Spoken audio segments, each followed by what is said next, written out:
சாதிவாரி கணக்கெடுப்பை மத்திய அரசு நடத்தக் கோரி சட்டப்பேரவையில் விரைவில் தீர்மானம் கொண்டுவரப்படும் என முதலமைச்சர் மு.க.ஸ்டாலின் தெரிவித்துள்ளார்.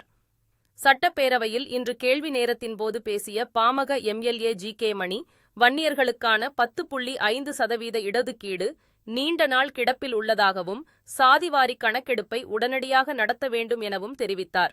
இதற்கு பதிலளித்து பேசிய சட்டத்துறை அமைச்சர் ரகுபதி, 10.5% இடஒதுக்கீட்டுக்கான தரவுகள் இல்லாததால் உயர்நீதிமன்றம், உச்சநீதிமன்றம் நிறுத்தி வைத்துள்ளதாகவும், இடஒதுக்கீட்டிற்கு அரசு எந்தவிதத்திலும் தடையாக இல்லை எனவும் விளக்கமளித்தார்.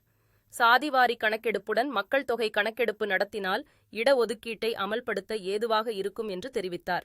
தொடர்ந்து பேசிய முதலமைச்சர் மு.க.ஸ்டாலின், சாதிவாரி கணக்கெடுப்பை மத்திய அரசு நடத்தக் கோரி சட்டப்பேரவையில் விரைவில் தீர்மானம் கொண்டுவரப்படும் எனவும், அதுவும் நடப்பு கூட்டத்தொடரிலேயே கொண்டுவரப்படும் எனவும் உறுதியளித்தார்.